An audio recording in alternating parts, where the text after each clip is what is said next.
Donc ils sont tous connectés au même Wi-Fi.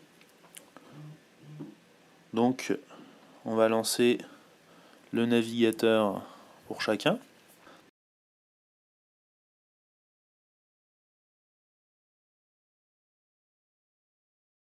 Donc ça vous permet aussi de voir un peu les claviers qui sont installés sur chacun.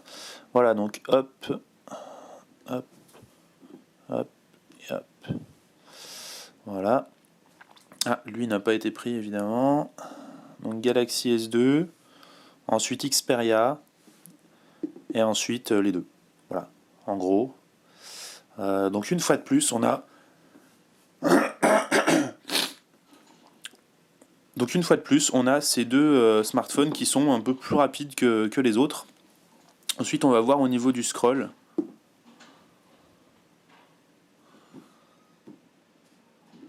Qu'on va faire 2 à 2 en fait. Alors là, on voit que le Galaxy S2 défile beaucoup plus vite que le Galaxy Nexus en fait. Je sais pas si vous verrez bien sur la vidéo. Mais le Galaxy S2, on a vraiment un effet un peu d'inertie en fait. Il continue assez longtemps. Donc c'est une chose qu'on n'a pas en fait sur les autres.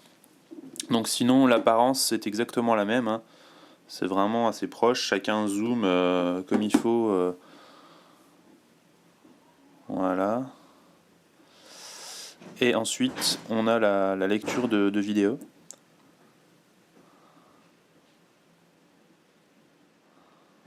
Voilà, donc qui se passe bien, qui se lance dans les deux cas. Donc là-dessus, aucun problème.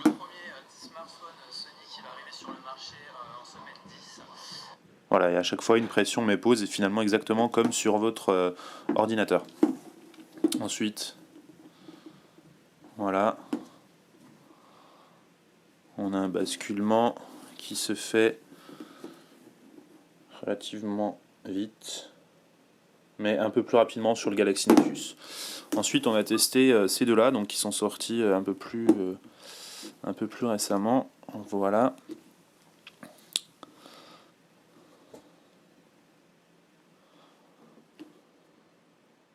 Donc là encore, on en a un qui va beaucoup plus vite que l'autre.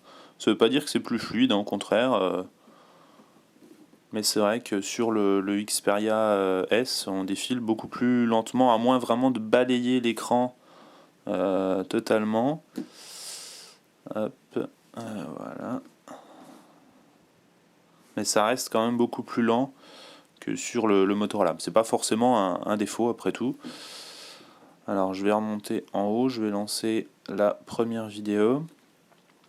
Donc là, il faut quand même préciser que même si ça rame de temps en temps un peu, c'est quand même des pages relativement lourdes qui mettent du temps à charger, même sur ordinateur, hein, parce qu'on a une dizaine de vidéos YouTube, de nombreuses photos. Donc pas de différence énorme entre ces deux smartphones. Chacun fonctionne un peu différemment, mais les deux fonctionnent bien, il n'y a rien à dire. Hein. Voilà. Par contre, on note clairement une différence de couleur. Alors, je sais pas si ça se verra, mais donc les deux photos qui sont ici sont donc la même photo à la base, et celle-ci est beaucoup plus sombre. Alors sur la vidéo, vous verrez certainement que le blanc est aussi plus sombre, mais c'est juste l'écran. Mais le fait est que la vidéo en elle-même, la photo en elle-même, pardon, est beaucoup plus sombre.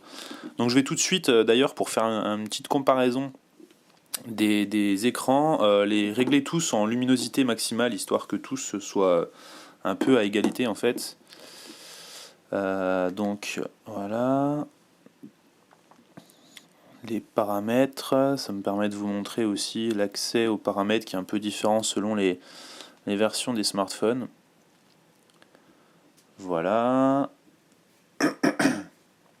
Donc là, affichage, ici affichage, et enfin ici affichage. Donc là, c'est à peu près la même chose.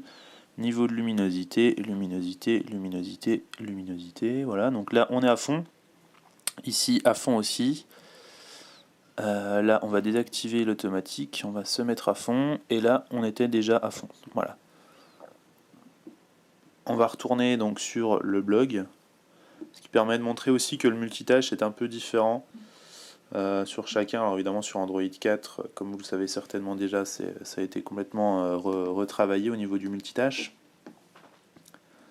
Voilà, donc là on va afficher la même photo, celle-ci, la première du blog, sur tous les téléphones.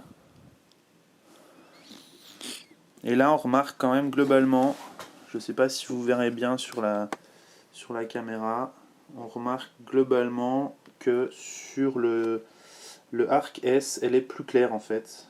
Je ne sais pas si ça se verra bien sur la vidéo. Parce qu'en fait l'appareil photo comment dire, équilibre la luminosité en fonction justement de la luminosité de ce qui filme en fait, pour pas avoir de saturation ou autre. Donc du coup quand un écran est plus clair et plus lumineux, en fait l'appareil photo compense. Donc forcément on a une différence, enfin on voit pas la différence plutôt, mais elle est bien là. Et le Galaxy S2 aussi paraît plus sombre à côté des autres aussi. Voilà, si on met par exemple ces deux-là côte à côte, je sais pas, ouais, on voit pas beaucoup, mais le Galaxy S2 est vraiment plus sombre en fait. Donc là, on le voit par exemple entre cette photo et celle-ci. Alors déjà, c'est un peu plus zoomé sur le Galaxy S2, mais même si on la met au même niveau, vous voyez quand même que cette photo est beaucoup plus claire que celle-ci. Donc là, on a vraiment plus de détails sur le Xperia Arc, et je pense qu'en plein soleil, le Xperia Arc est clairement mieux que le Galaxy S2.